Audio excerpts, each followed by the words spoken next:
So I'll say this, a few months back, the wonderful Amnesty International bookstore in York closed down. I believe that their lease ran out, and it was really disappointing because obviously, it was a great bookshop that I would like to support, and B, it was a lovely place to hang out, great for art as well.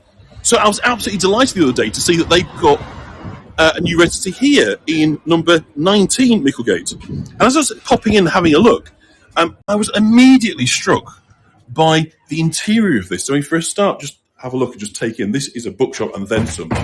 It really is a perfect unit. I mean, this is a place where you're going to want to spend a lot of time. So if you're visiting York, do take the time to kind of drop in a wonderful cause as well. But, it's just set out so beautifully. But what really caught my eye when I popped in was the quality of this beamwork. So exposed, I looked at it, it's a 15th century beam. So Linda, the teacher from New York, you'd love to spend time here, right? It's a wonderfully organised and just got a lovely vibe. And very gracious staff as well, agreed to be on film, give a little wave to Marlena in Nova Scotia, Linda in New York there, saying hello.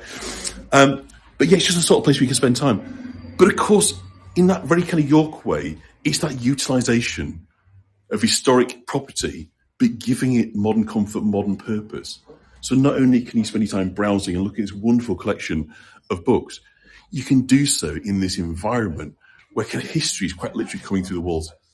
It is absolutely stunning. Spin around and see a beautiful old fireplace that I believe dates back to the 16th century. So this is a grade 2 listed building. It's 19 Micklegate. I think it was a bridal boutique in years gone by. But isn't it just wonderful? Jackie loves the way the books have been displayed. It's somebody's got a really good eye here. It's really been set out beautifully. But as I say, it's just this exposed beamwork. It's crazy to think that, these oak trees that were cut down maybe 500 years ago are still doing the purpose of holding this up. Josephine, the 15th century, these beams, it is absolutely remarkable. We can still see if we come up close, the work that's done in putting it all together.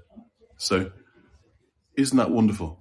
15th, 16th century at the rear, absolutely stunning. So thank you very much for that. We will I'll come back in on another day and spend some more time here, but just wanted to give you that.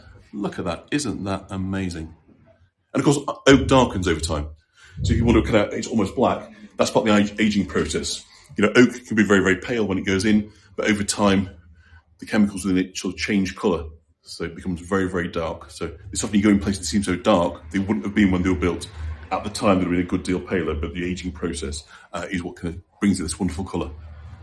So there we go. So let's now go and say thank you. Let's go and see our friends at, isn't that a wonderful bookshop?